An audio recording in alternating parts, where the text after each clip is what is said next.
Good morning. It's still morning. It's still morning. There's a lot of space in the middle if you want to come closer. Welcome to this conversation. I think this one for me is a very exciting one and a very good build-up to some of the messages that came through at the plenary today for those who are there. Maybe let me start off.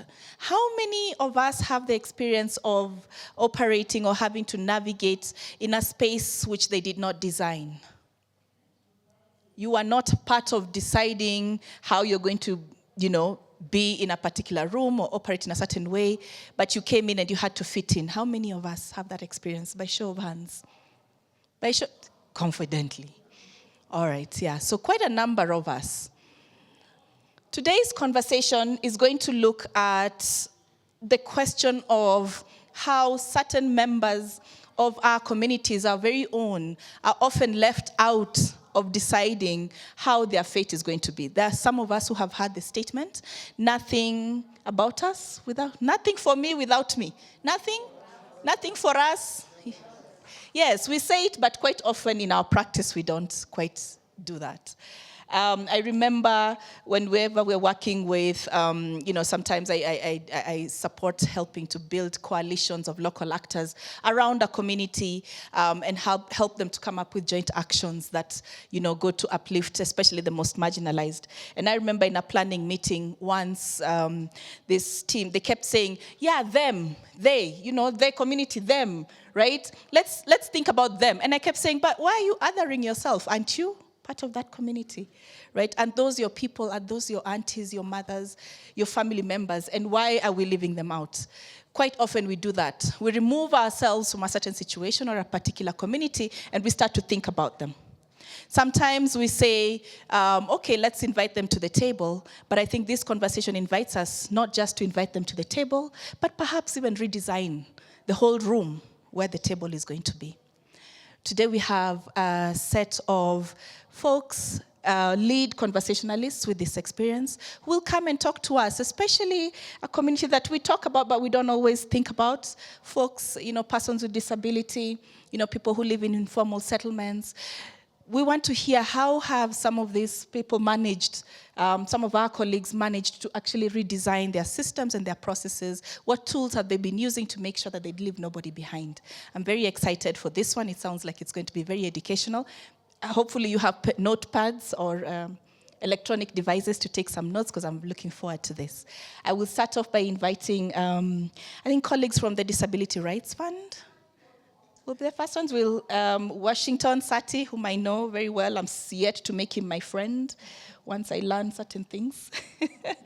Chrissy, Zimba, and Esther. So as she introduced me, my name is Washington Opio Sati. I'm the Regional Program Manager for Disability Rights Fund, but I'm based in Nairobi. So for this particular session, we are going to deliver with two of my friends or colleagues. I'll do the introduction part, and then I'll hand it over to other two colleagues to go a little deeper on governance. And then finally, our partner on the ground, who is then going to look at the implementation practice, particularly on how participatory grant making happens. So, as she said, the moderator introduced this session. Some of you may be aware that Disability Rights Fund is widely recognized for its participatory, disability-led grant-making model.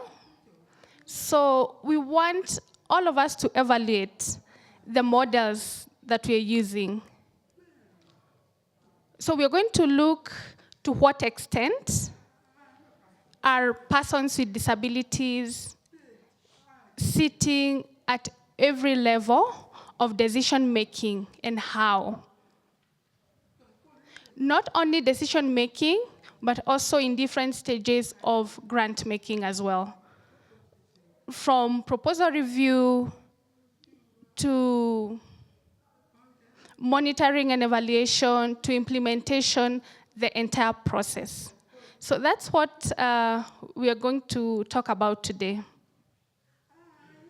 So I know that every one of you has a different definition of participatory grant making, but for Disability Rights Fund, we see PGM as ceding decision-making power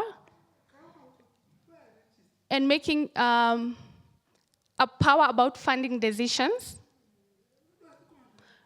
Not only funding decisions, but also strategies and the criteria behind those decisions to the communities that we serve.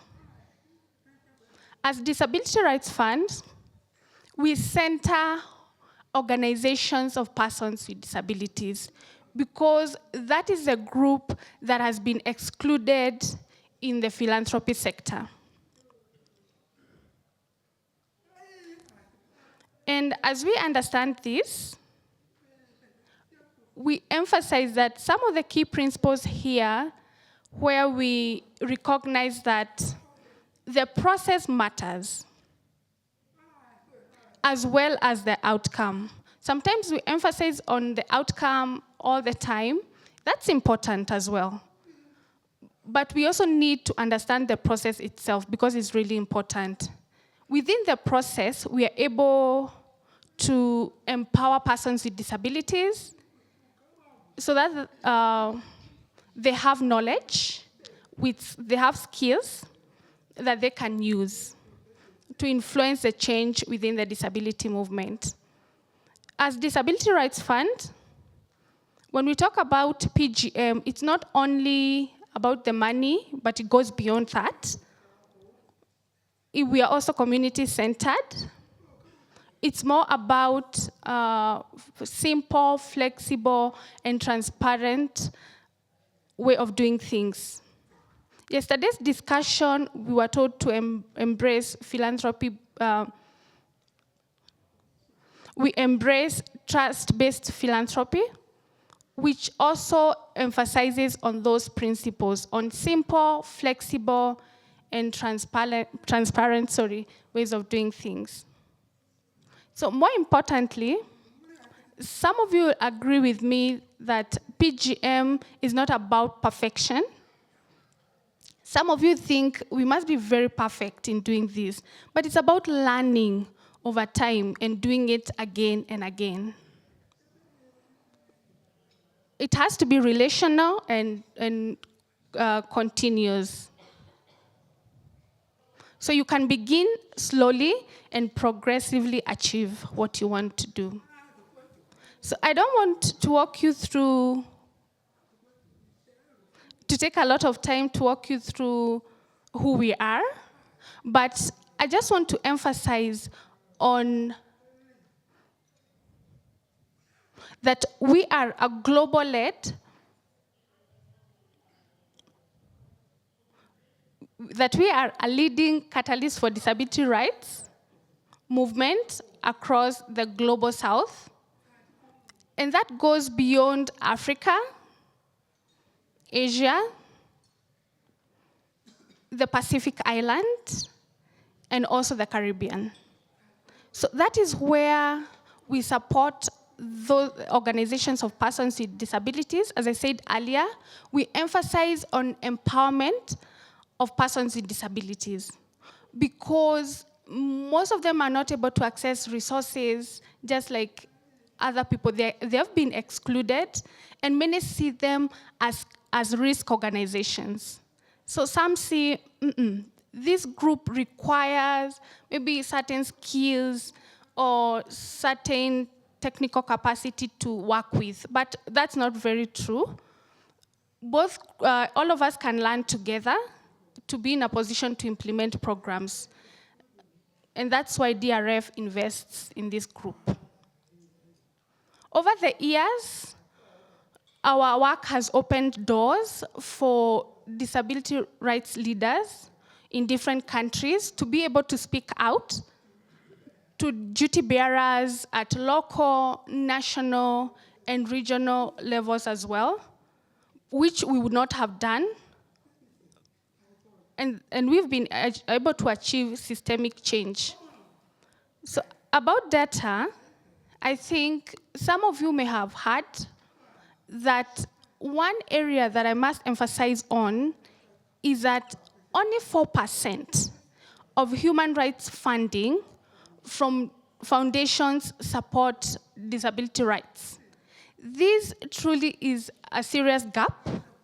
I don't know what percentage of women, but of course, a good number also, don't receive adequate funding. But only 4% goes to this pool. So we should, inspect ourselves and reflect on what we can do to ensure that the programs are disability inclusive. If we don't have that, how then can we design them together with organizations of persons with disabilities, as DRF has done, and we can also support.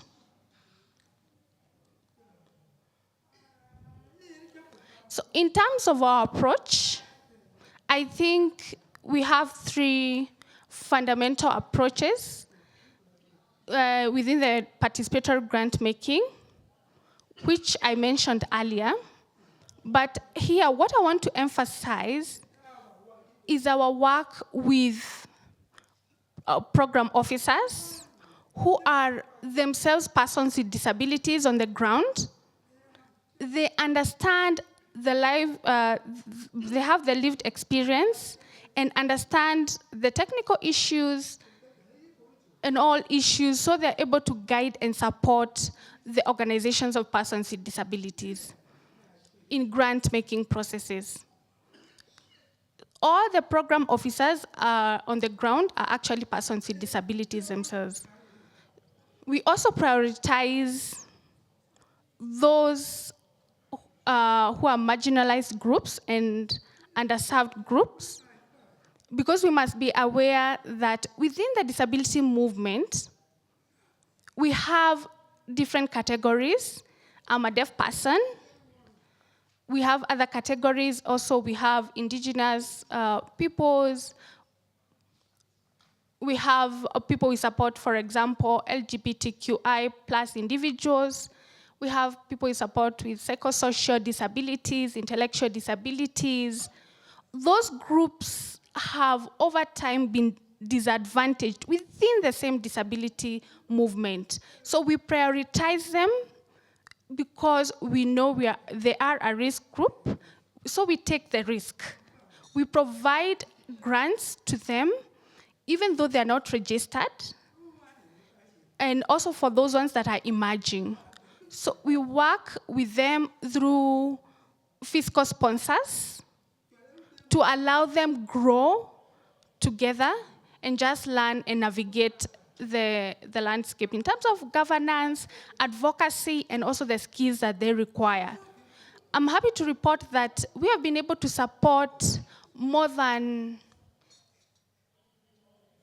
60 emerging organizations, both youth, women-led organizations, and also indigenous groups, organizations. Of course, we take due diligence very seriously.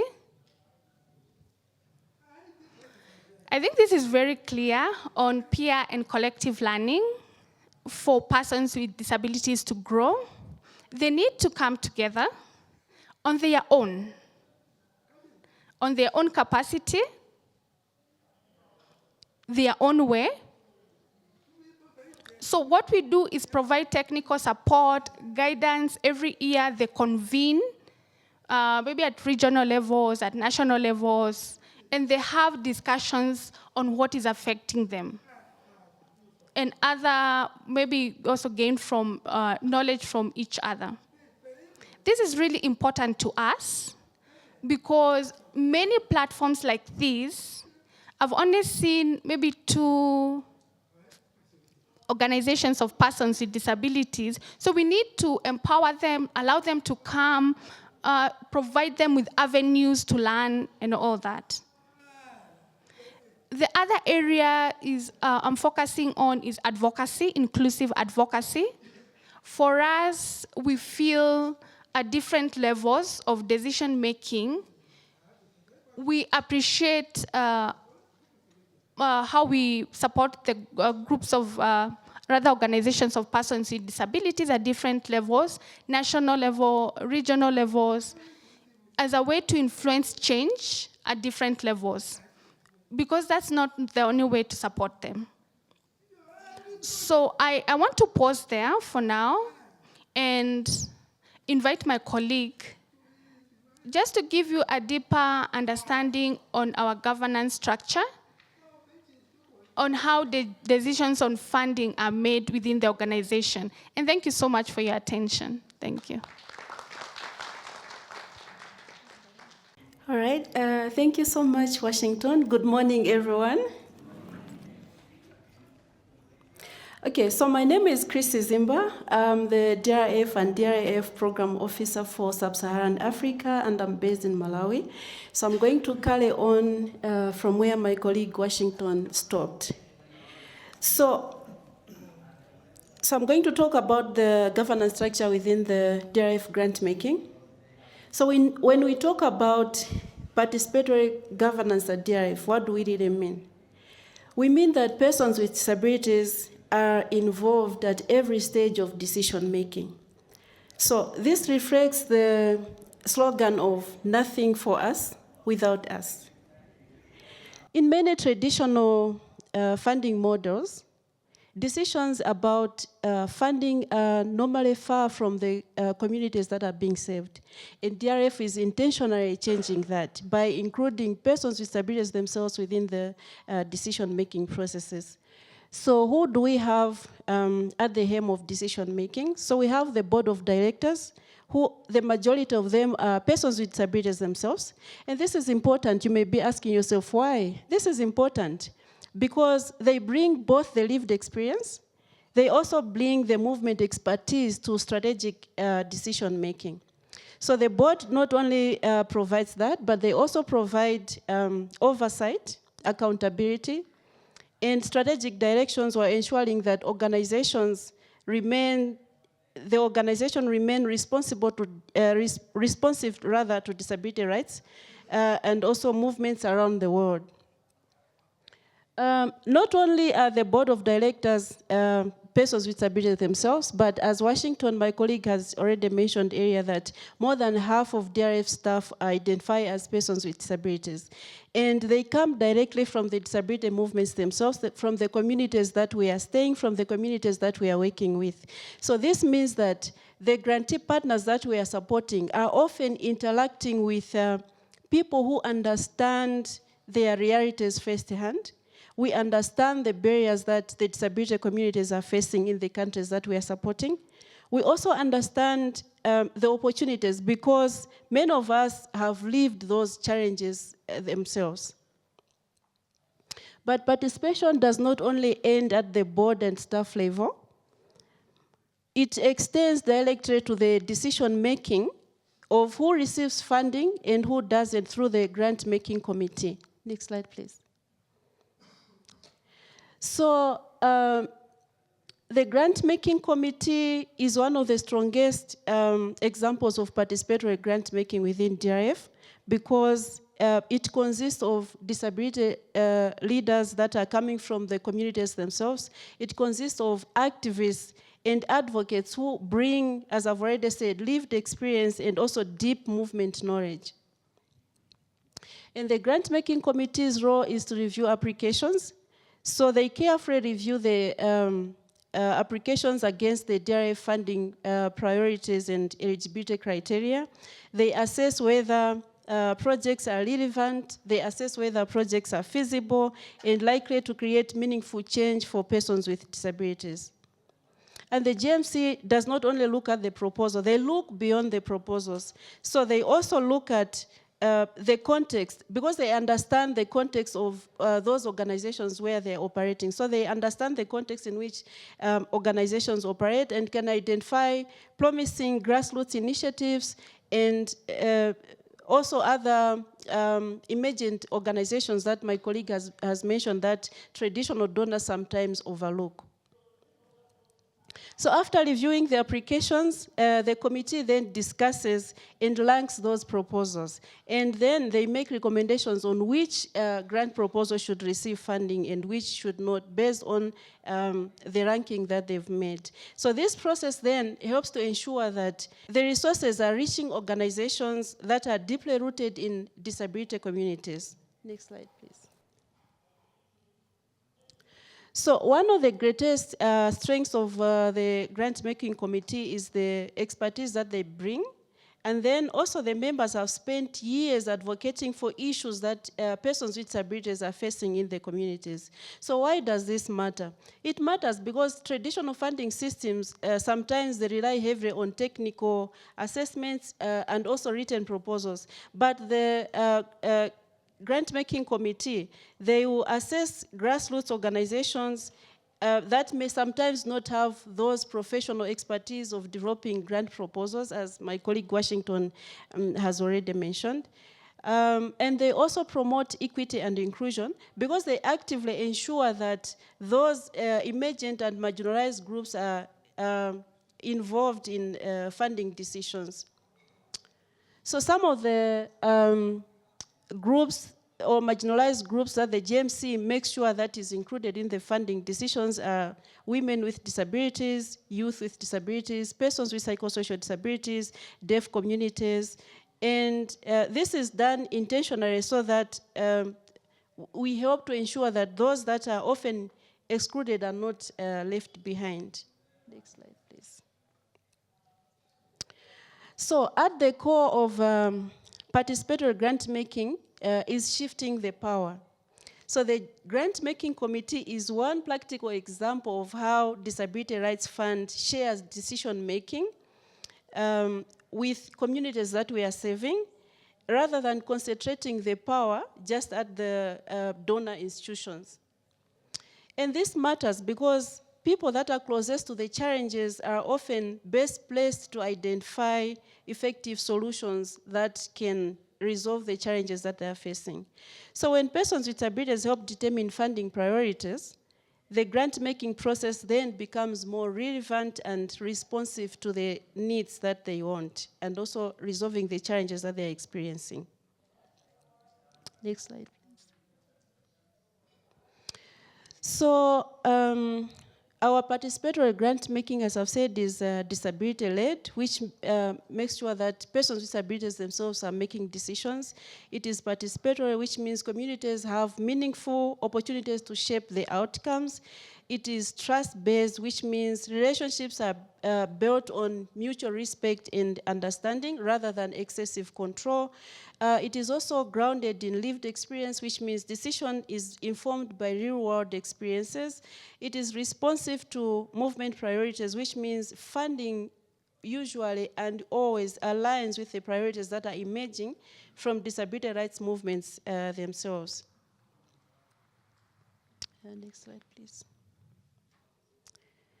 Okay, so participatory decision-making means that DRF does not operate as a single gatekeeper deciding who receives funding, but rather these decisions are made collectively, as I've talked about, the grant-making committee, the staff, and also the board. And also this helps to make sure that there is checks and balances. It also, because there's those checks and balances, decisions are shared, communities have greater confidence that the funding decisions that are being made are fair, transparent, and also informed by the lived experiences. Next slide, please. Oh, that's it. Okay, sorry.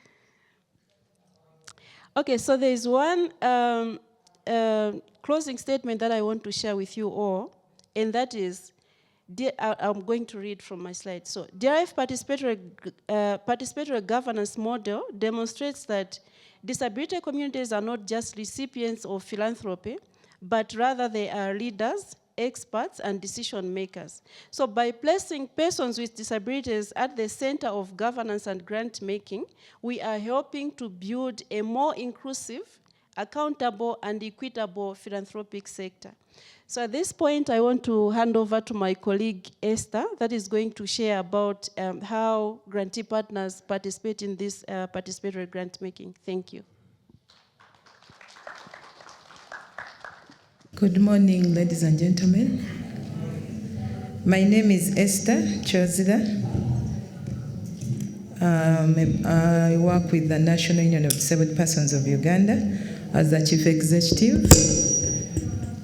I live with a visual impairment, and I'm glad to be addressing you today about this very exciting topic of inclusive philanthropy.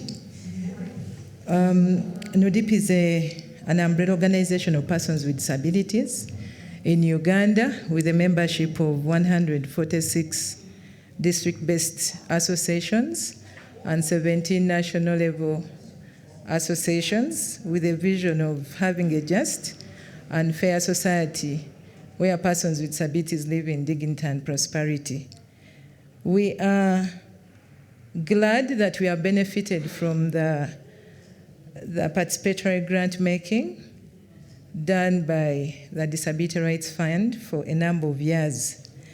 And how we have been benefiting from this participatory approach is one, because DRF has that trust in the organizations of persons with disabilities, they ensure that when they take you on as a grantee, they work with you from the time you are starting for a number of years until they are comfortable that you now have the policies, you have the systems, the governance is moving well, the financial management, among others. And this builds the confidence of the organization. And the fact that you have this consistent funding from a donor, it also allows you to achieve your strategic objectives as they are set in your strategic plan. Some of you who are resource mobilizers, you know what that means. If there is a donor you are relying on for a number of years. Then they also allow us to participate in decision making. How they do this is that every year, DRF has what they call the annual grantee survey, which is circulated to all the partners.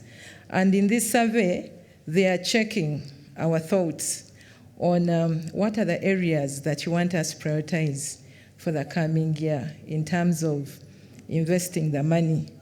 How can we improve the application process so that it made simple for everyone, for every organization, regardless of their capacity?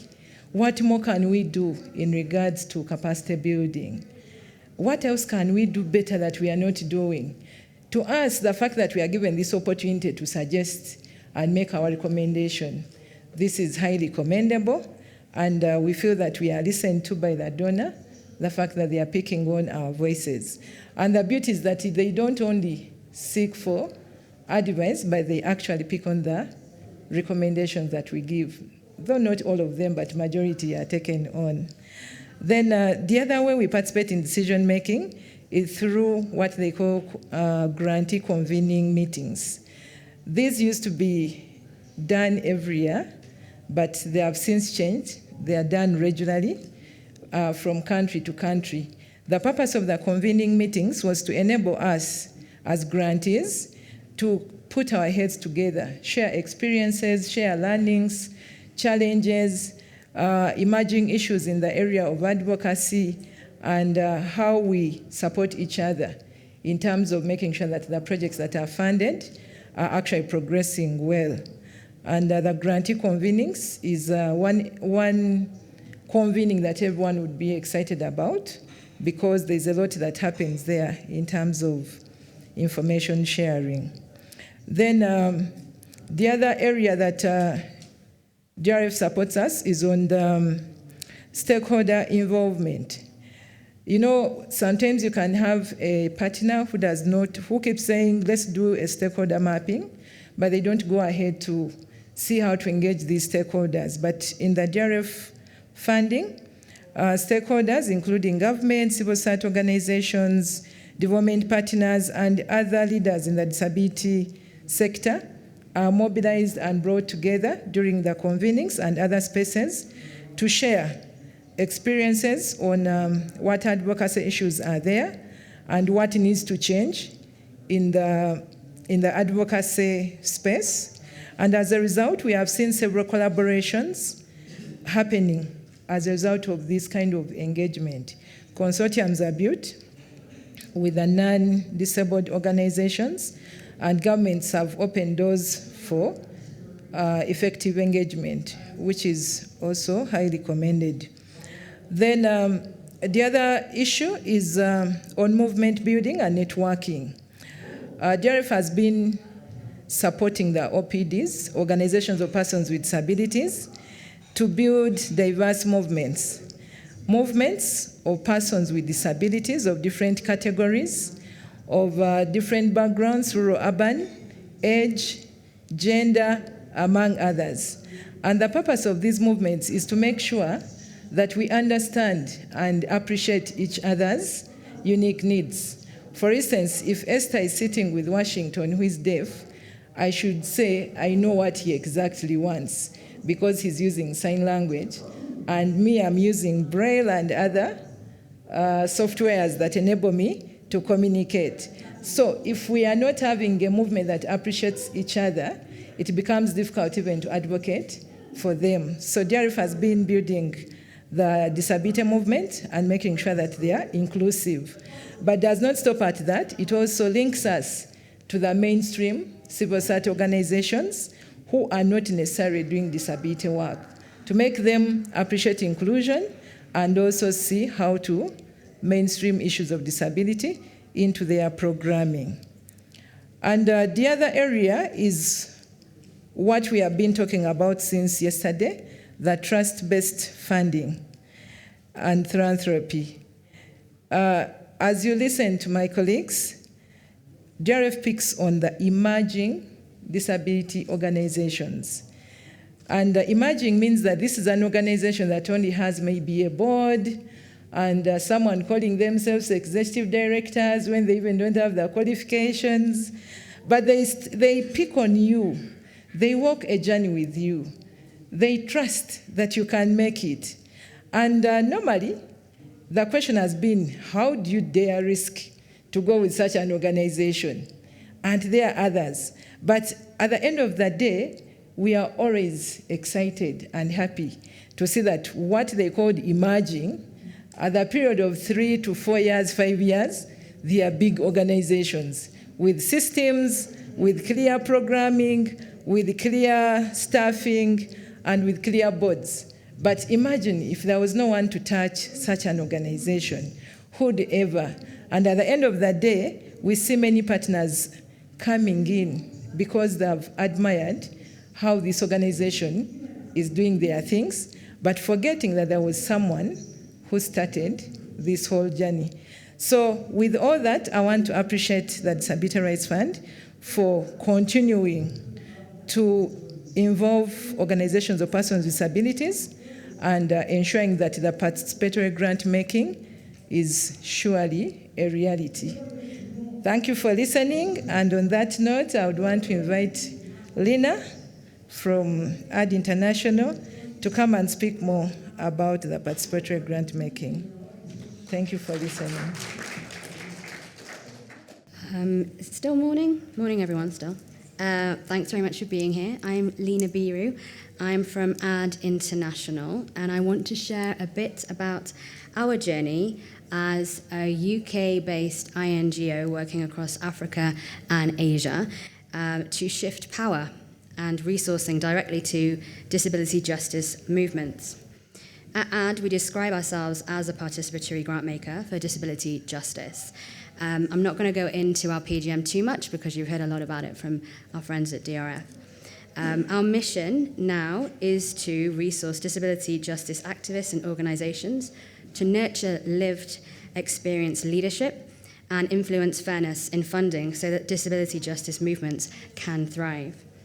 And what I'm going to share with you today is not a perfect story of how a traditional INGO changes, but it is a real reflection of the ecosystem that we're in, and our own learning about our power, our legitimacy and where it comes from, and what that means to build inclusion into the design of philanthropy rather than trying to add it on afterwards as an afterthought. So we've heard throughout this whole conference for the last few days that this system is broken, but it's not broken by accident. For us, the ecosystem has been working exactly as it should have for a very long time. Money has flowed from organizations in the UK, Europe, and the US, reproducing colonial power structures in the way resources, legitimacy, and decision-making are organized. And meanwhile, disability justice activists and organizations receive only a fraction of global human rights funding. So you've heard that figure of 4% from our friends at DRF. I'm just going to give a bit of an update to that, which is 0.3% of global human rights funding was found last year from the Global Disability Summit report to go to disability justice activists, disability movements. So when we think about ODA and the amount of overseas development assistance that goes to locally led development, for example, of that, 0.3% goes to disabled communities. And when we think about us being in the sector of international development and leaving no one behind, we can't really say that we're doing that if we are not thinking about the intersectionality of women with disabilities, youth with disabilities, all different identities. So in AD, we use the term disability justice to bring that intersectional lens to all of the work that we do. Far too often, as we've also heard, persons with disabilities are left implementing programs that they did not design within a system they did not shape. And for us, the issue is not just exclusion. It is about recognizing structural exclusion. And once we recognize that, we can recognize that to redesign the system, we have to be deliberate. So for AD, one of the clearest ways we describe our shift is that we've moved from being an implementing INGO to a resourcing INGO. So previously, AD designed programs, controlled the funding, and also set what was the evidence for success measures. And now, through our participatory grantmaking, activists design the fund, they decide who gets our grants, and they decide what evidence is we're looking for success. And we also bring them into the rooms with funders as well, so that's another thing that we do. Our role is very much recognizing the power and privilege that we have as a UK-based INGO, the access that we have to governments, donors, funders, INGOs, civil societies around the world. And we use our networks to ensure that we can increase flows of funding and resourcing to disability justice organizations. But for that external shift to mean anything through the work that we do, AD as an organization had to change and is still changing.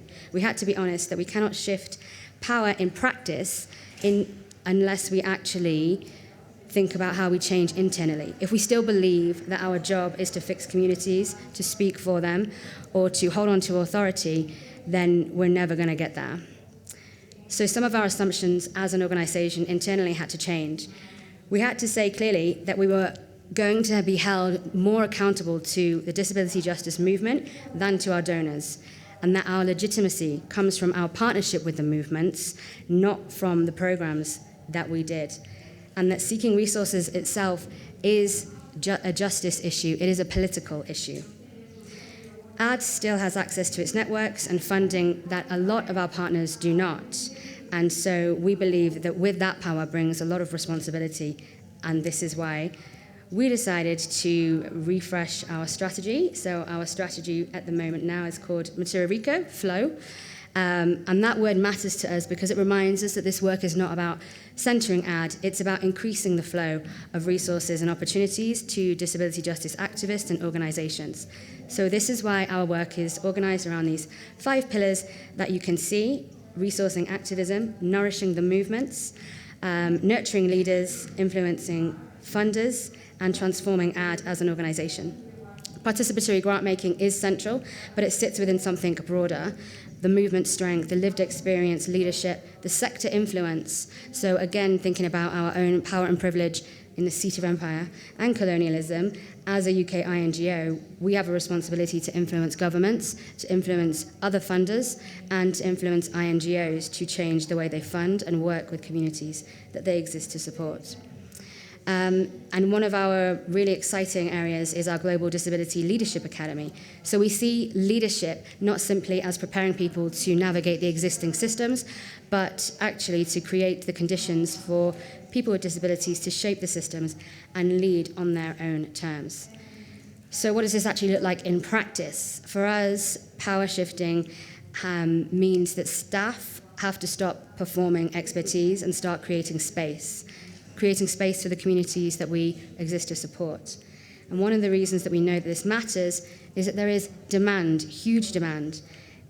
We have a number of open disability justice funds open across Uganda, Tanzania, Ghana, Sudan, Cambodia, and Bangladesh. And for our Disability Justice Fund for Women, more than 1,000 applications came in, and around 300 of those were shortlisted, with 27 grantees selected across the countries I've mentioned. So to me, that is a reminder that this issue is not around a lack of leadership. The issue is the design of the funding system, and the issue has to be rooted in trust and a redesign. When we shift power, we also shift the role of the staff that we have in AD as well, because our value is no longer to be the expert in the room. The value is about opening up spaces, building trust, and resisting the urge to take authority back.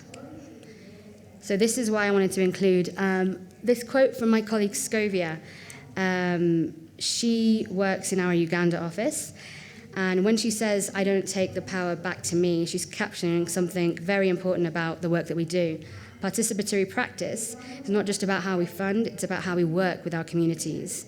So it's about setting up new mechanisms, how we show up in the rooms, who facilitates, who is centered, whether staff are willing to step back so that others from the community can lead, and how we support them to lead. So it's really looking at the clearest examples of institutional change, and at that human level as well. It's not abstract, it's about behavior, it's about trust, it's about relationships. And when those things start to shift, the quality of the work shifts as well. So as an organization, we did have to surrender. We had to let go of our power in a lot of different areas. We had to let go of being the expert. We had to challenge ourselves when we heard narratives like OPDs lack capacity. And we had to ask, where do those narratives come from? Who do they protect when we use them? We had to surrender control. And at ADS, that meant saying no to restricted programming as the core model and moving towards approaches that place more real decision-making power with peoples with disabilities. And we also, as you've heard DRF speak about as well, surrendered perfectionism. We piloted a number of open panels and collaborative funds, and neither is perfect. But we did them, we learned from them, and in many cases, we got a lot of feedback from the communities who were involved in these panels. And we understood that not one way fits all communities, so we have to be flexible. So we designed something, we thought it was good enough, we learned where the problems were and the gaps were, and then we improved. The details matter less than the principle, I think. Both the approaches definitely move power closer to the people funding that the funding is meant to support. So why does this matter? It matters because relationships change.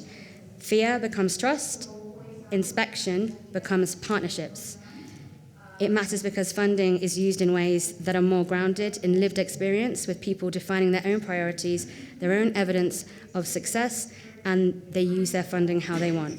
And it matters because movements strengthen when resources flow directly to them, when barriers are reduced, when accountability sits more with the communities and less with the donors. And for funders, I think the implication is quite practical. More flexible funding, fewer compliance barriers, more shared control over decisions. For us at AD, That means continuing to influence the wider sector because we get to be in the rooms with governments and donors. And so continuing to encourage them, demonstrating a different way of being and of funding, and bringing up the conversation around disability justice funding, how it continues to be marginal, and trying to bring it into the mainstream. I know that we were supposed to do a lot of practical things in this session, so we just put together a few questions that you can take back to your own organisation. Whether you receive money or you give money, you work with your communities. So there are some questions here. Where is hierarchy and fear still embedded in how you work with the communities that you work with, or you might fund them? Where could decision-making move closer to the people doing the work? And if the communities you work with design their own funding, what would they change first? For us, these are not rhetorical questions. They are governance questions, design questions, and really questions about whether we're willing to let go of our power and values to change the structure that we're within. I'll end there on this quote. At AD, we don't think that there is a perfect moment for transformation. Certainly at this time, when we see the landscape for funding shifting, we see shrinking civic space. A lot of organizations think that they have to mold themselves to what funders want to be restrictive, but I would suggest that that isn't the case. There's a lot of money in the sector, and it's about how do we work together to unlock it. How do we demonstrate that we aren't in competition with each other? We are about collaboration, and when we collaborate with people who work with the most marginalized communities, we can be more effective and efficient together.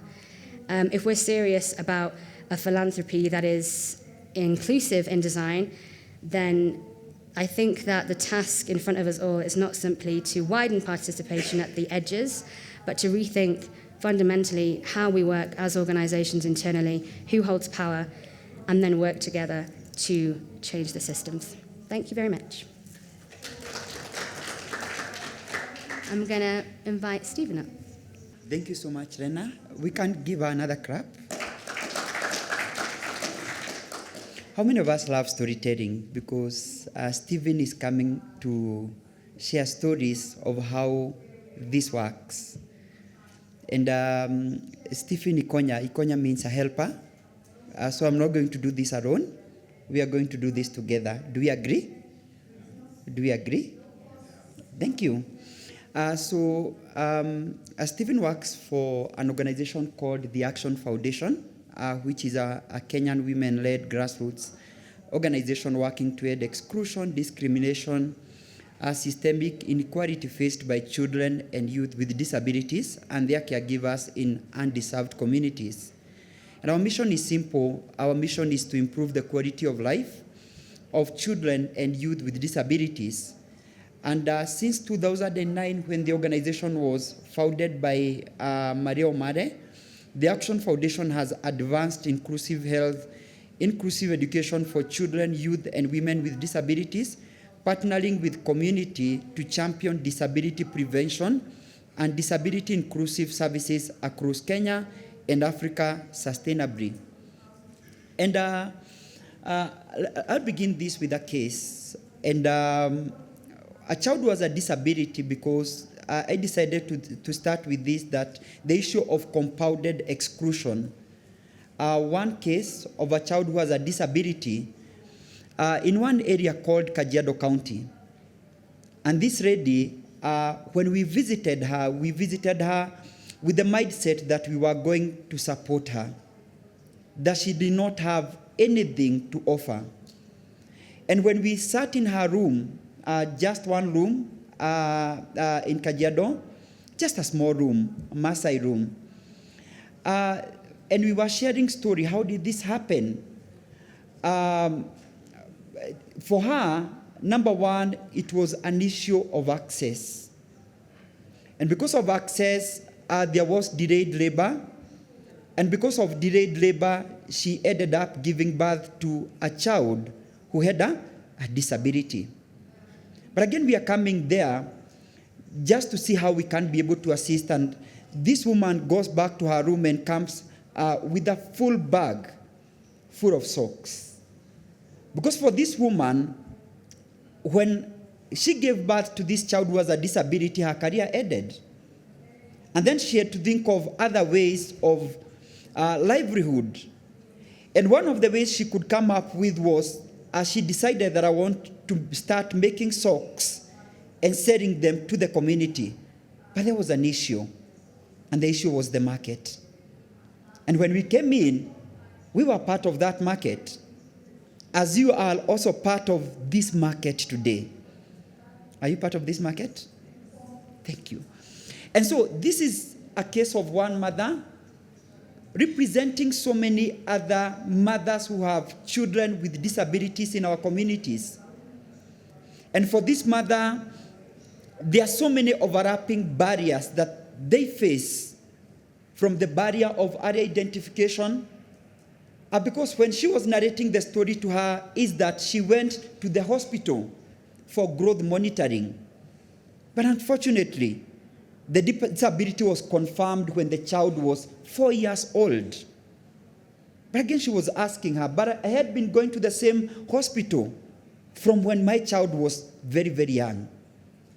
And that is a case of our healthcare workers who do not have the skills and the knowledge to be able to identify and refer or rather assess the conditions presented to them. Because for a child who has a disability, the window of opportunity is within the first 1,000 days. But that was not it. As I said earlier, she also had to make a decision. Is it my career or me being there for my child? And that is the burden of caregiving that this mother has been going through. But again, we realize that in my country, the services that this child requires are only found in the higher tier facilities. And so for her, a child requires 3 therapy sessions per week. But she cannot afford either of the 3 because of the transportation. She has to think of, where do I get 500 shillings for me to be able to take my child to and come back to my home? Or will it be therapy services? Or me thinking about what I am going to feed this child, their sisters and their brothers? Team, what we are talking about today is an issue that we all see in our communities. And that is why then, when we go to these communities, then with the mindset of the solutions we can be able to present, we forget that the people that we are meeting there, they already have their own solutions. And one of the solutions that they came up with, because now she is part of a support group, with another 11 caregivers with children with diverse disabilities, they all decided, if the facility will not come near to us, we are going to bring the doctor near to us. And every single week they contribute 50 shillings. And with these 50 shillings that they contribute, a rehabilitation officer who happens to be an occupational therapy comes and offers therapy to all 11 kids and then goes back. There are solutions within our communities. And this takes me to the next part of the absence of participatory grant-making frameworks, which limits communities from shaping funding priorities despite their deep knowledge of local needs. They understand what would work for them. Right now, the greatest need that they are struggling with is, where do we take our kids to school? They all have children with cerebral palsy. That is the majority of them. But for most of the schools around them, they're already telling them that our teachers have not been trained to cater for the needs of children with disabilities. And so the question that they have been asking themselves is, do we begin to volunteer time ourselves and begin to teach our students? And what support do we need for us to be able to deliver this? Secondly, weekends community resource mapping, because then as we are going to these communities, then we do not ask ourselves what assets already exist within these communities. What solutions can they also be able to provide, not just as beneficiaries, but as co-creators of solutions and co-funders in our communities. And then the absence of participatory PGF means it reduces the use of human-centered design, resulting in funding models that do not reflect communities' lived experiences and priorities, and reinforces deficit-based funding approaches that frame communities as beneficiaries rather than partners and drivers of locally owned change. The picture that you see there is one of our schools that we have been supporting in Kajiado County. And after doing the initial training for the board of management, they decided that there's something we can be able to do. And they went back, called for a parent meeting. The parents came, and they told the parents that we have some children in our communities who have disabilities, but our school is not accessible. And the community contributed. They were able to build accessible toilets, lamps, etc. A good case that when communities are empowered, they are able to mobilize their own resources and take corrective action to address local challenges. But again, where can grant-making system create blockages?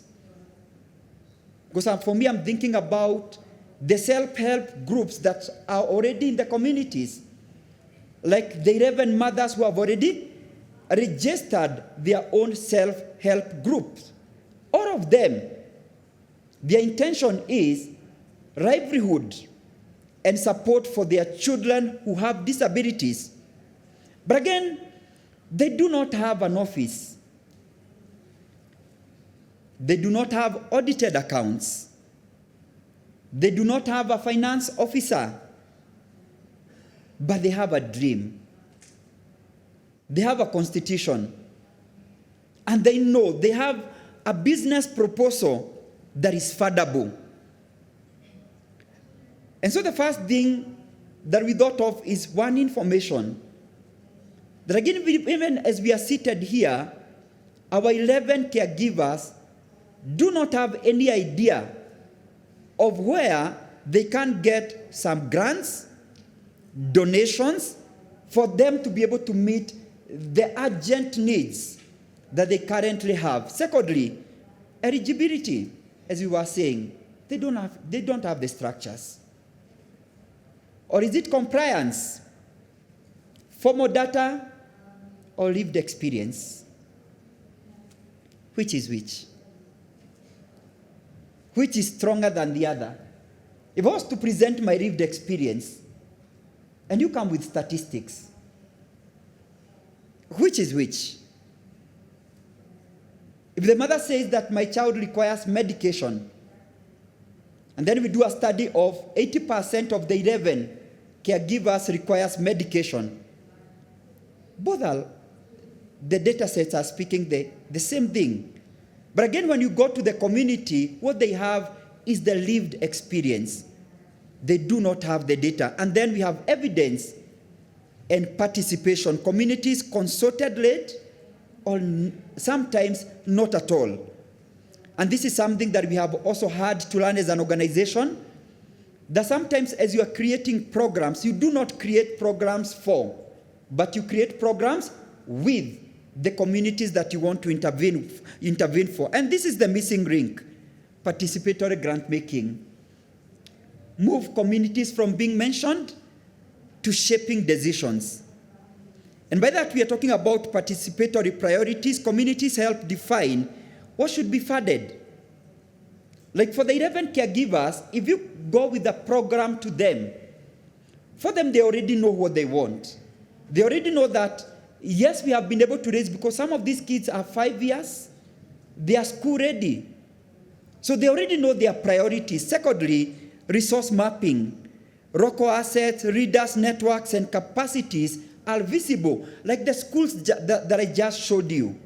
If we never engaged the school would still be inaccessible for children with disabilities. But currently, we are seeing more children with disabilities getting enrolled in the same school. Or is it the issue of human-centered designs, processes that reflect lived experience and practical realities on the ground? Or is it asset-based financing, where communities are partners and drivers of the local change. And what we are saying is, when communities shape the process, access becomes a design principle, not an afterthought. It's simple. When we talk about the access audit, in terms of testing the system, not the community, because in most cases, what do we test? The system.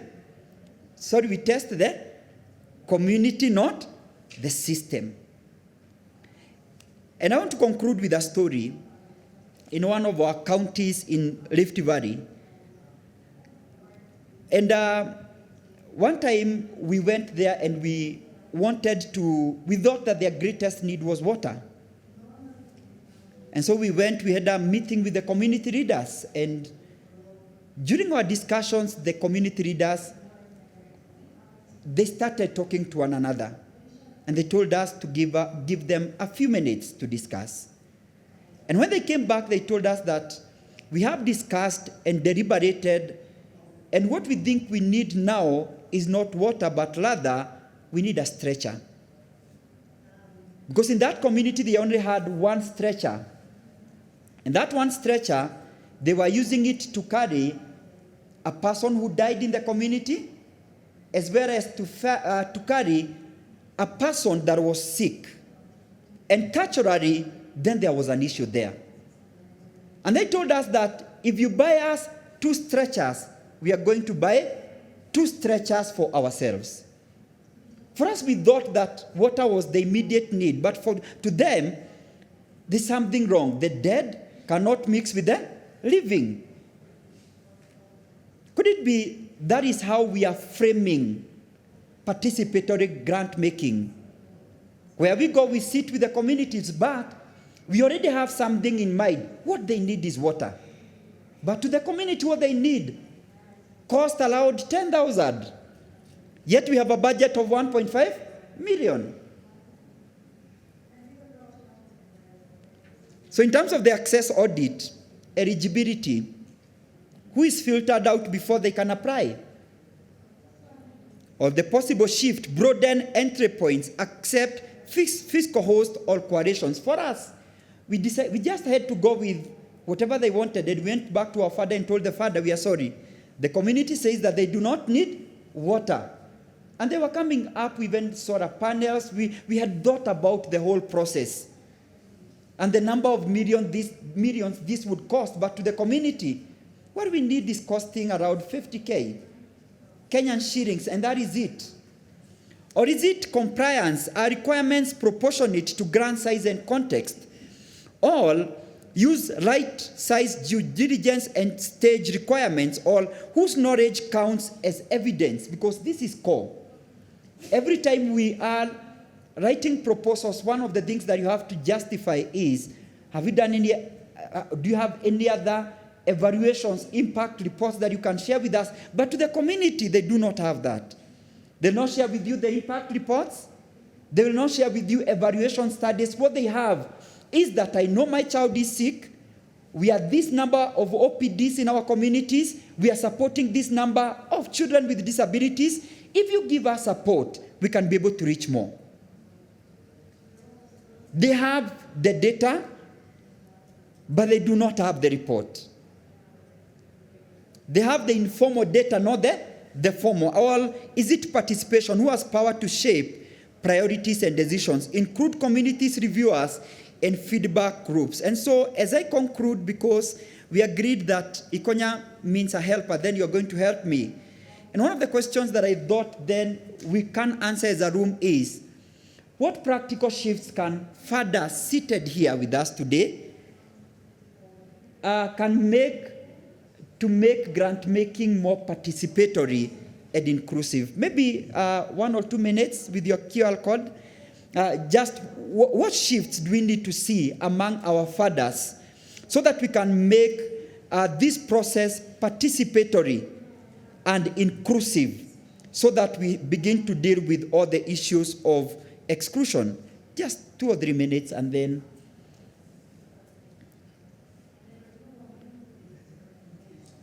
we'll be able to share the statistics as we go before we conclude. Then lastly, just one reflection as I invite my brother to conclude for us. Are our grant-making systems designed to reach those already visible to institutions, or can they also reach those farthest from access? And as I conclude, one of the things that I've come to realize in this space of participatory grant making is that the same things, the same mindsets that we get to see sometimes, they are also the same mindsets we also see with our governments. As they are also, and especially when it comes to them supporting persons with disabilities. Because for majority of them, they will even tell you, I went to one of the counties as I conclude, and one of the CEC told me, this is the county executive committee, and they told me that do not take our money for this project, this is nutrition, and begin to push for this money to be allocated for persons with disabilities. It is because it's a systems issue, not a community issue. And that is why we must make sure that we are engaging in participatory grant-making processes, but also ensure that the process is as inclusive as possible. Thank you so much for helping me do my presentation. Thank you so much, Steve. I'm here not to switch laptops this time, it's my turn. And here presenting about a tool that is a bit of a pivot from the presentations that have been made. I work for Women International, and I'm here with my colleague, Chike from Nigeria.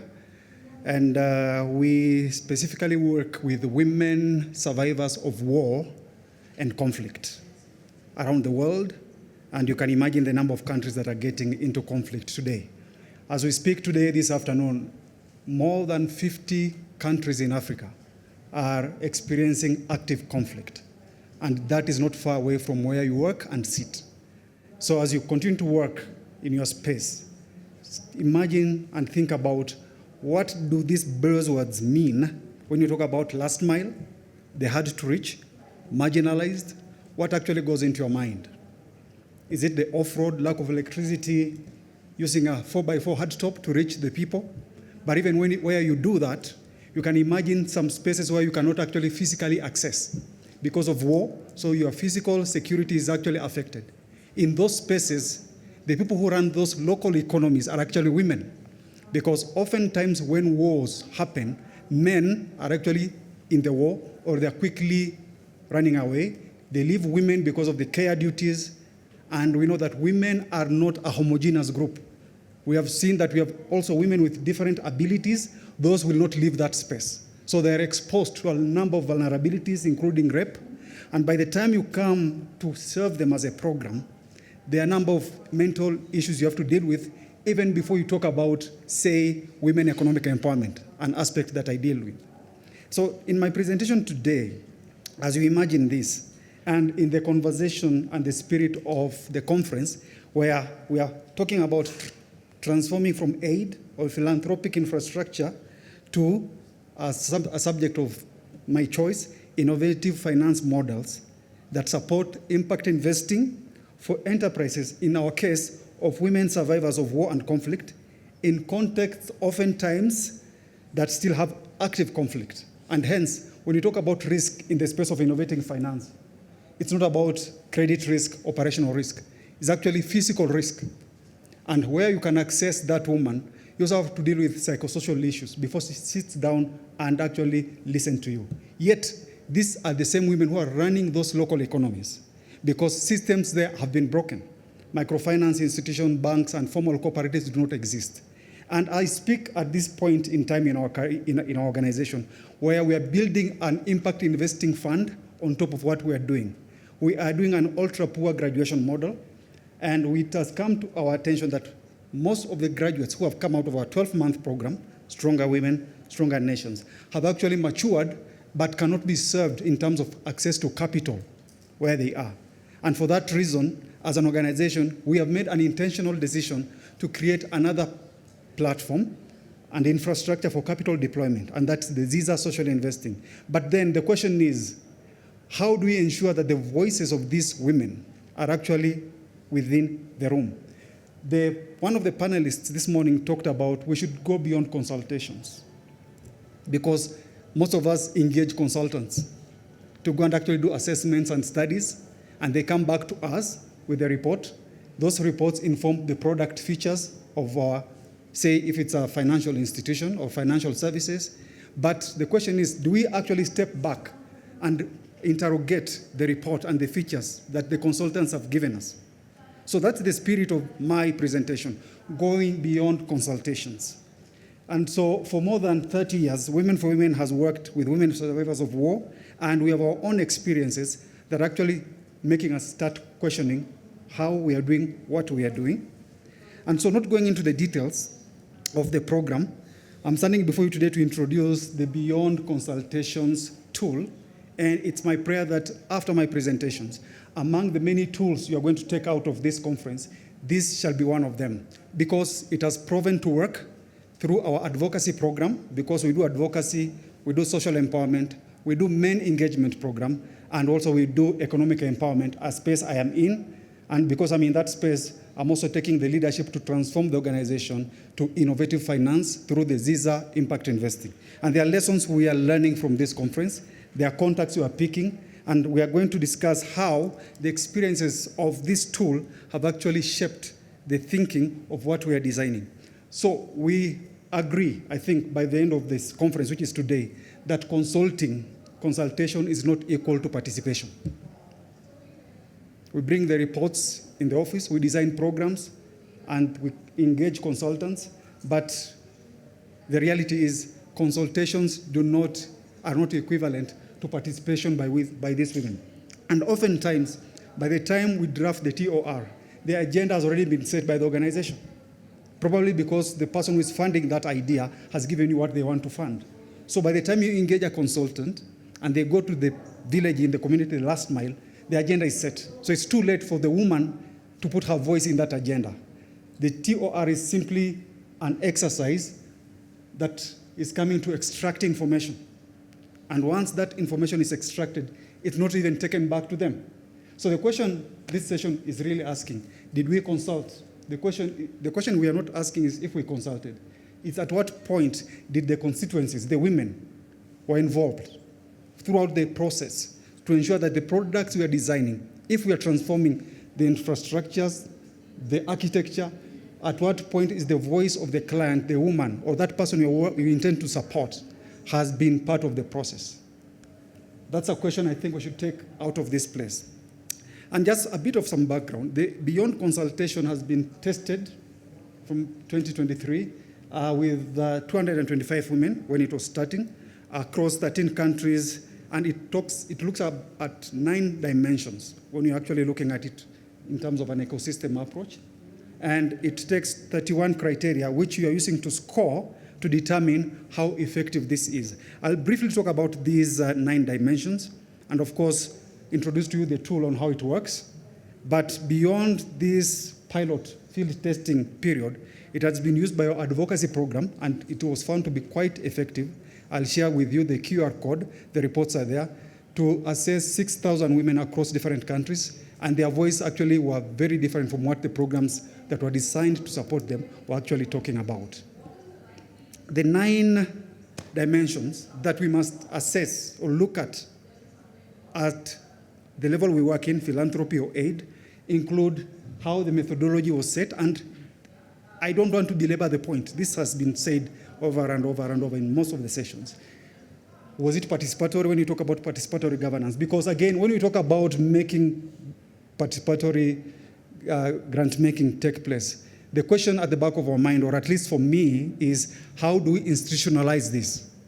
And usually the easiest way to do it is through tools. So this session is talking about the tools that you're actually using. And when you talk about the tools, you look at even the methodology. If you're engaging a consultant, before you do the TOR, that methodology is the methodology actually very inclusive? Does it meaningfully engage the person you want to serve, in this case, the woman in the spaces we work in? And are women or the organizations that support them at the last mile actually through partners? Are they part of the system? Is their voice actually the one on top? And then we just facilitate. And then what type of support in terms of assessment, capacity building? Because most of the time we say we want to engage them, but we have not built their capacities to actually give us meaningful feedback. How have we done that to ensure that by the time you engage them, you have built their capacities as well, so that you can have a conversation on equal level? And this is most important. And the first day, actually, I took this down. The first day, there's a gentleman known as Stephen. He mentioned something that I felt I needed to write down, and that is Stephen of New Africa Fund. He said in one of his comments, the first day, that it's not always about the project in this case, or in this case our product, it's about controlling the agenda. If you have been in a situation where somebody else's agenda can destroy your work, then you shouldn't be doing the work in the first place. And I think the Trump example is a good one. Most organizations stopped, even some websites completely closed. So you wonder, were they really doing the job out of their own mission, or they were doing it because there was some money? We can give examples of organizations, you go to the website, they are closed, which means somebody was controlling your agenda, it was not you. So are you actually supposed to do the work in the first place? So setting the agenda should have the voice of the person you are working with before you even talk about developing the TOR and inviting the consultant. So you do your own. I know it is expensive, but you have to go down and actually tell the woman in this case that we want to engage a consultant. We do market assessments, by the way, and for me, this has been an awakening. The department in advocacy came back to us and shared this tool, and we do market assessments. And as a person who is in the economic empowerment, of course, very business focused, this was an awakening call, because we go back to the assessment reports and you realize there are so many gaps. Because when you go back to the women, they say, no, this is not what we meant. So you let them actually determine the agenda of what they want to see, the priorities, and then you go back to the TOR, so that when you engage the consultants, they're actually informed on what is supposed to take place, the type of information, in what format it should be picked before you go back to the design. So I'll not talk about everything, but again, one important thing, when you talk about representation, this is a perfect case. Women are not a homogeneous group. They are those with different abilities. So when you bring them in the room and you want to design anything, you also appreciate that it's not a homogeneous group. There's a way a product, the way it's designed, or a project, will again reinforce those exclusions if it's not actually representative. And then accessibility, including language, logistics, those are obvious.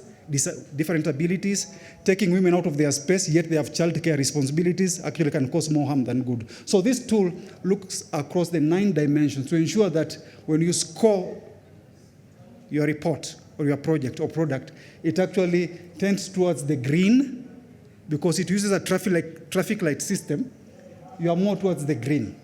But again, using the criteria, even if you are towards the green, you still examine that I could be within the greens, but maybe a score red on representation and very high on these others. So it's a tool that helps you to examine your process end to end. And it can be applied across the sectors, in advocacy, in our space, economic empowerment, and in terms of financial services, innovative finance, even how products are designed. So it borrows a lot from the human-centered design principles. And we therefore say that when you're talking about financial modeling, now moving to innovative finance space, financial modeling is actually supposed to be participation design. We engage consultants very specialized in financial modeling. They are very divorced from the program work we do. And most organizations now pivoting towards social enterprise, impact investing, and we engage the expert in that space. We forget that there's the way the programming work we are doing is configured that they do not understand. And they bring in their tools and reinforce exclusion. Because the way they define risk in the formal finance sector is not the way a Stockville, a VSLA defines risk. Why can't we take that, the way they define it, and actually determine the eligibility criteria on how risk is defined? Who sets the agenda? As I said that before. Is it the TOR from the templates we see on the internet, and then we develop a TOR and invite a consultant? Or have the women in this case actually been involved in setting the agenda so that the consultant we engage, if they do not click, we know we are not getting the right people for this?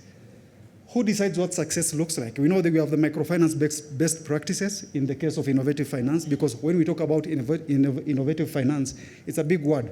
It's actually banking and microfinance practices, because when the fund comes, they have to go through those structures, the systems, and the standards. But are those systems and standards actually designed for the program work, women who are graduating from, say, ultra-poor graduation? So there's a lot of thinking this tool helps us to go through. So it's not a soft value add in this case. It's actually infrastructure. The essence of this tool is actually, it's the what determines what infrastructure is inclusive, because it's very participatory. And our work as Women for Women International in fragile and conflict-affected states, yes, teaches the ecosystem where we all work, that in contexts marked by conflict, collapsed institutions, including financial institutions, restricted mobility, because in these spaces also you cannot just move. We have had cases in our South Sudan office where our staff have been kidnapped thrice. So even before they get the service to the last mile, they go through their own trauma. And you are telling them, what are we scoring as success if access is already restricted? And also there's low trust among external actors.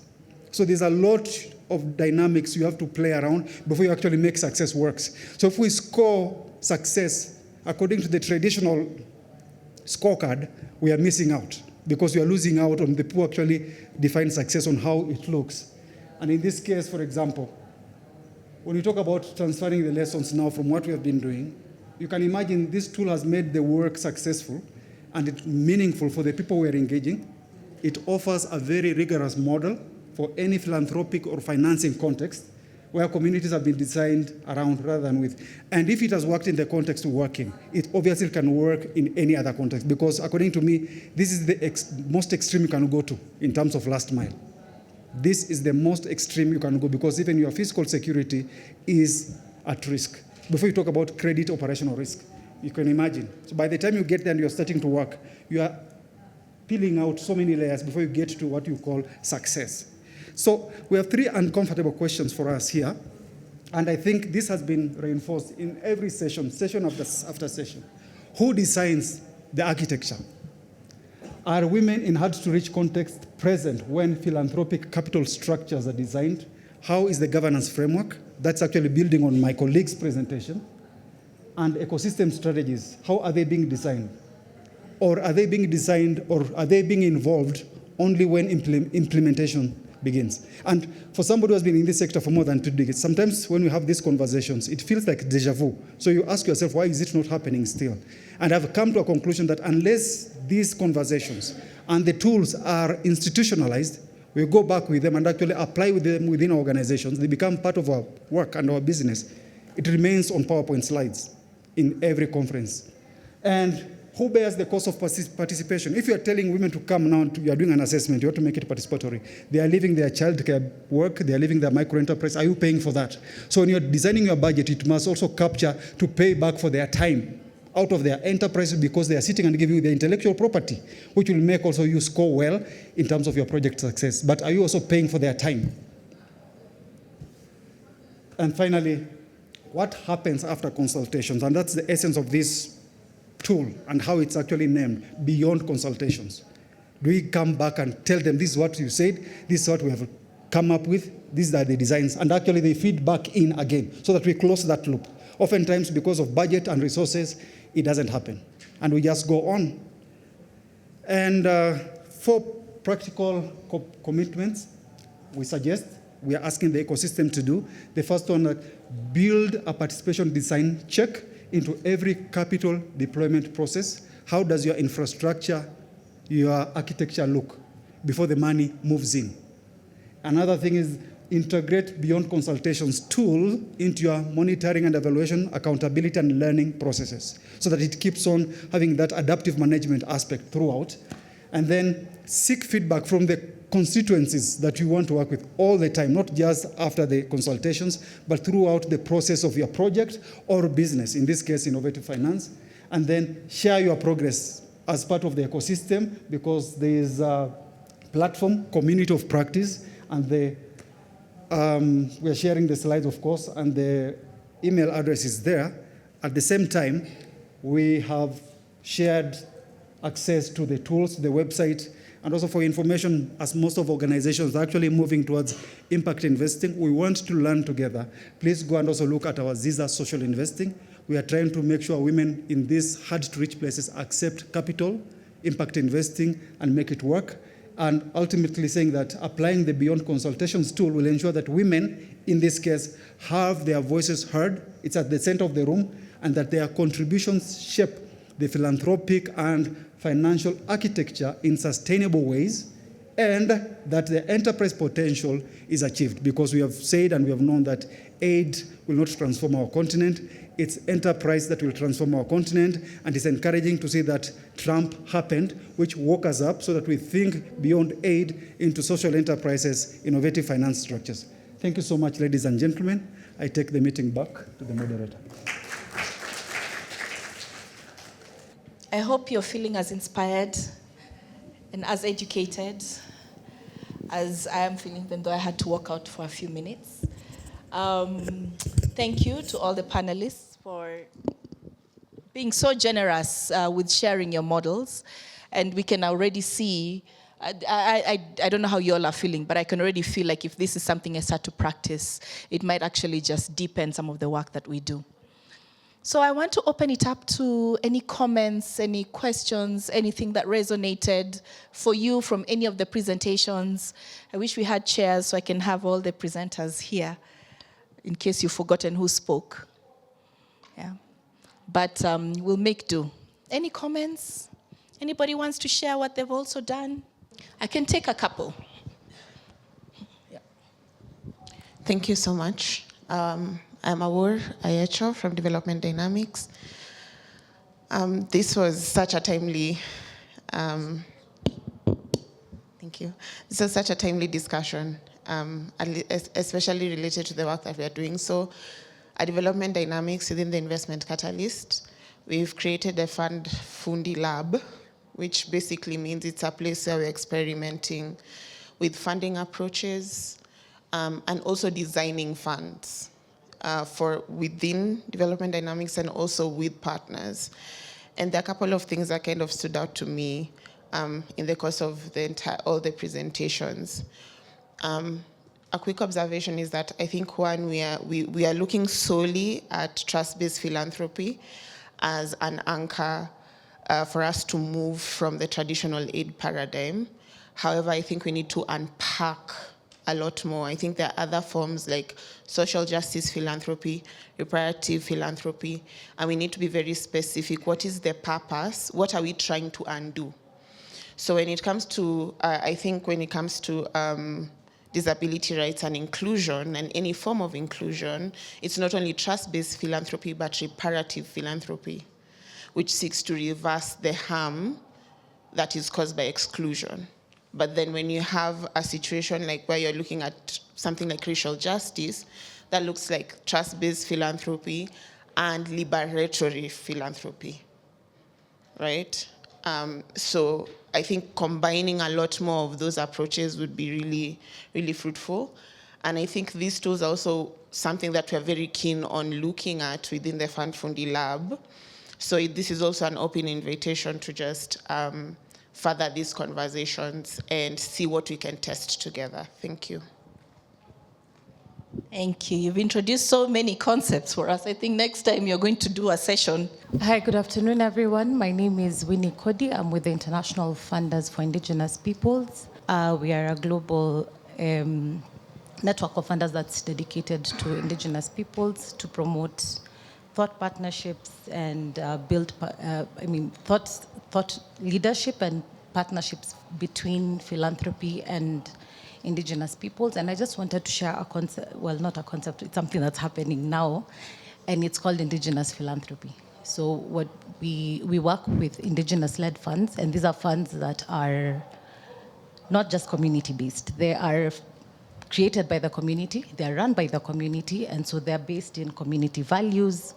The structure, the governance structure is based on the community itself, and so it's the community that decides what do we want to do, how do we want to do it. When we're receiving these funds, it's self-determined. And so when we're talking about trust philanthropy, when we're talking about indigenous communities globally, and we talk about numbers, we're talking about 0.6% of donor or philanthropic giving going to indigenous communities. This is maybe 500 million people globally.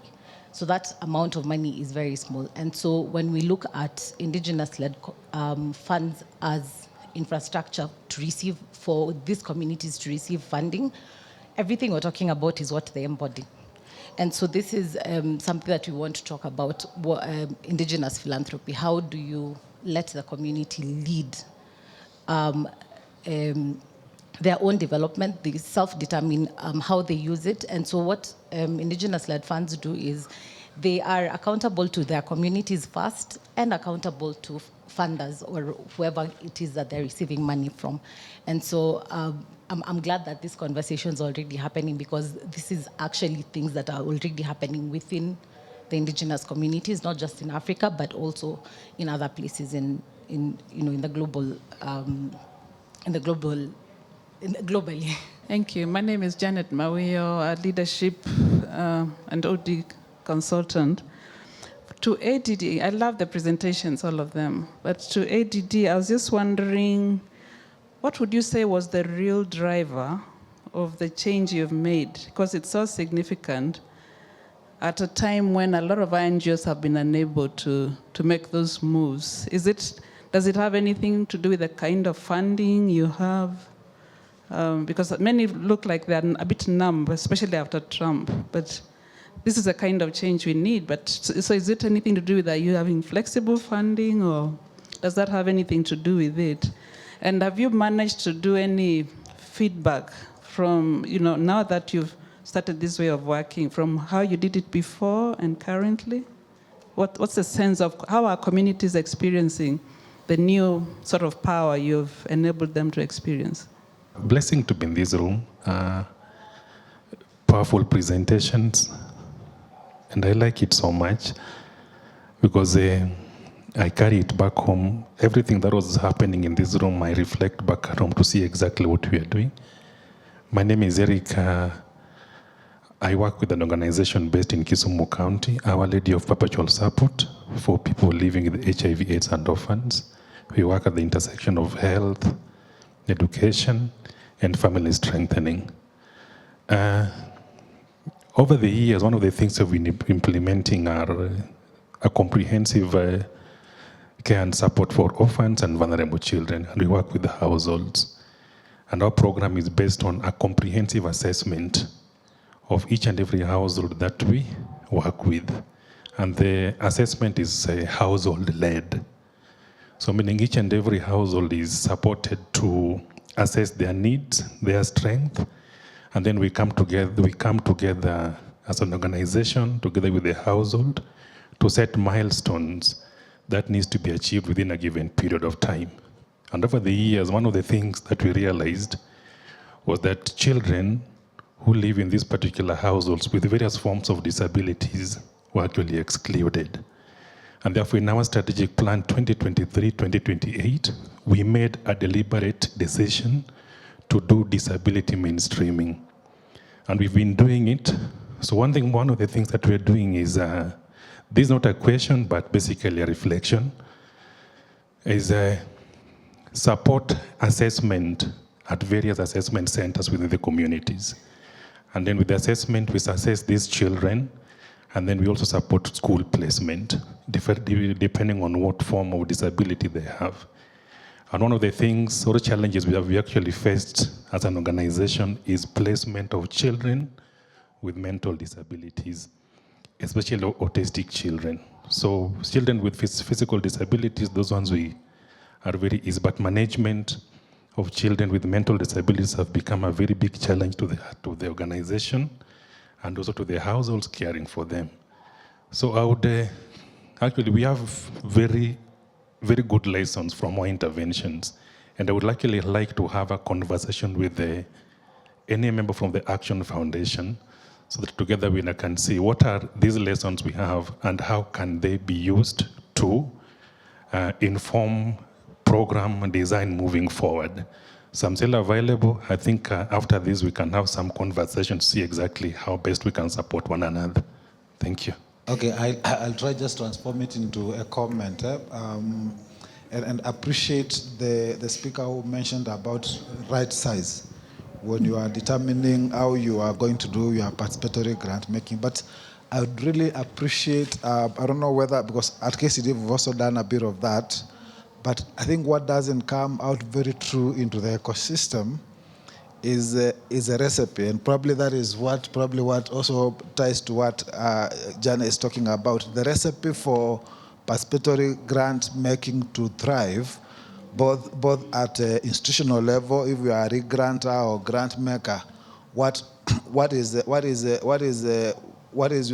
appetite and the governance structure and how it aids that? What are the accountability demands? Because if at a board level, at a high level, you're asking for certain numbers, the ecosystem inside will constrict participatory grant making. So how much is the ecosystem, and are we enabling from funders to communities to ensure that the demand is very community centric and avoiding all these other conversations? But for me, the truest end game is the day when communities will have control, ultimate control of resources, whether it is assets, whether it is community endowments, where they can then make those decisions. Thank you. Yes, thank you very much. My name is Paulo Nyayon from One by One Initiative based in Uganda. This question will go to my sister, I think Esther, from Uganda. During the presentation, I saw it properly that the issue of board of directors and then the staff being persons with disabilities. But I think, I don't know for the case of other countries, but for Uganda, I think the persons with disabilities are left out, especially in the topmost decision-making entities of an organization. So if you are to prepare these organizations to receive these grants, what strategies are you going to put in place to ensure that when you talk about decision-making, it is the real target that really want to be in the top making positions? I'm not just saying that this organization is disability-led, but when you go in the actual sense, they are left out. They are just mere beneficiaries of projects and programs. What is going to be put in place to ensure that really these people are in the topmost decision-making processes of the organization? Thank you. Okay, thank you. My name is Roy Douglas Utieno. I work for Tinada Youth Action Africa in Kenya. We work with persons with disability. In fact, we run Lake Region OPD app, this alliance of over 300 OPDs. But according to our survey that we did, assessment, only 1% are having the capacity to apply or manage grants. And this question goes to Disability Rights Fund and ADD International. What do you do to ensure that the capacity of organizational persons with disability are improved so that they can apply for this grant? Because if there are grants and they don't have capacity, so what?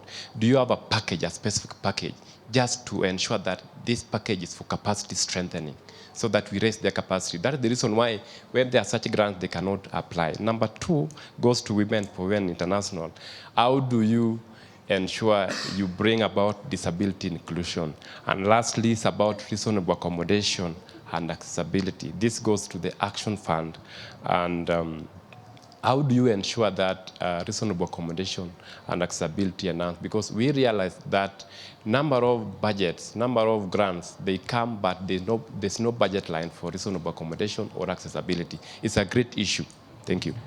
Thank you, Esther, for your presentation. I was actually telling Mercy from Riziki Source about Nudipu, and I told her she must meet somebody from Nudipu. So after this, I'd like to request a conversation between Nudipu and Riziki Source. Good afternoon. Mine is just a reflection and a feedback. My name is Mercy Akumu. I come from Riziki Source. We work in inclusive employment of persons with disabilities. Now, I've heard people talking about how do we ensure that there's active and meaningful participation of communities on the ground. And in the disability sector, I think most of the time we design programs that are more biased to what we want and not what persons with disability want. Because of history, we know very well that most of our youths with disability may not have gone to school. So one of the models that we implemented in one of the projects, and it's coming out to be very practical, and it really built confidence and brought out issues, real issues on the ground. We did a baseline, and the baseline was done through emancipatory disability research. So emancipatory disability research is a research that is done by persons with disability themselves, by themselves. They decide how you measure that project that you want to do. They decide what issues are you going to address. But they sit and decide, meaning they're the leaders of everything from the start. So then that will mean there's no elite, there's no male person who will come in the middle, and they do the reporting by themselves. So, and they do the presentation. Dissemination is done by themselves. So most of the time, what we do as organizations, we facilitate this, but then we run with it. But where are the people who are the target population for these specific interventions that we are seeking to support? I was just given it's a grace that I talked, so I leave you with that. Thanks. As we did our presentation, we target those grassroots organizations. Of course, many grassroots organizations for persons with disabilities don't have capacity. Some can't even, write a proposal. So normally, what we do is, during our information session, where we explain to them on the expectations and what they need to do towards application, we go beyond that.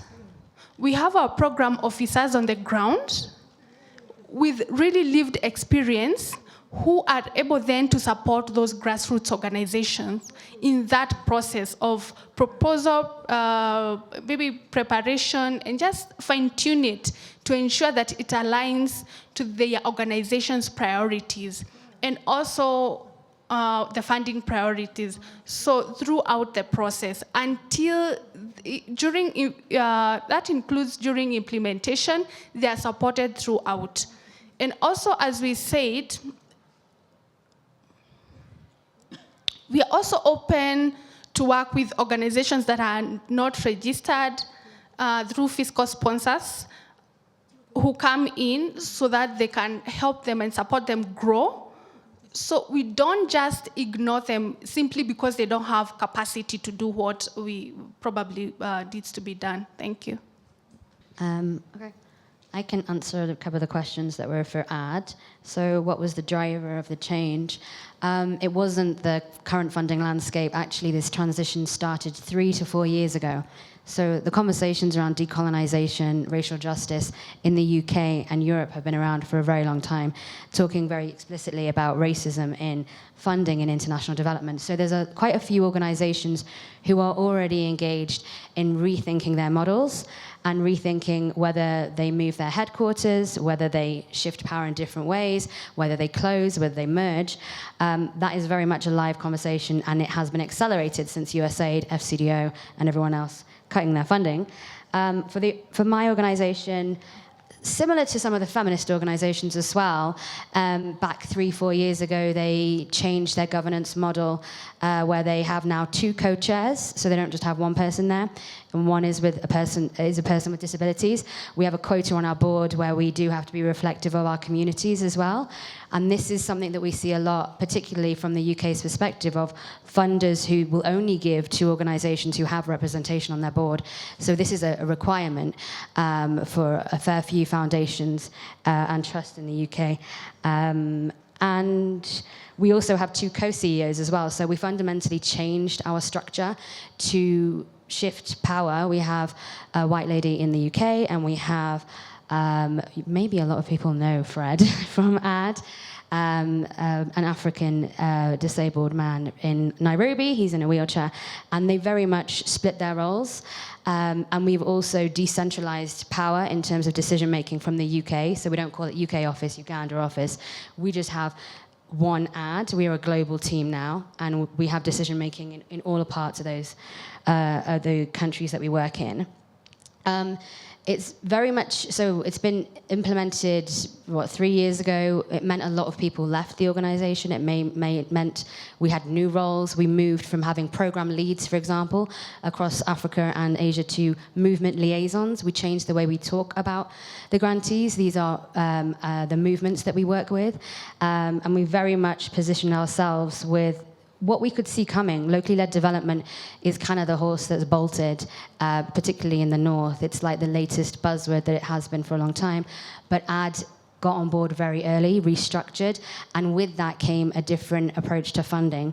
So we implemented a fund-seeking strategy, which is trust-based philanthropy, including anti-ableism, anti-racism, decolonization. So we include all of those things in the way that we move towards our funding, and we unlocked solidarity partners. So we do have 3 or 4 big funders who fund our strategy. It's not about we're going to fund the Women's Fund, we're going to fund youth, we're going to fund... They just fund us. And it's up to us then how we disseminate that money and how we make our PGMs work. Well, I mean, you know, how we kind of like divvy it up, because we also do the Global Leadership Academy, so we're really thinking about the movements and supporting them as well.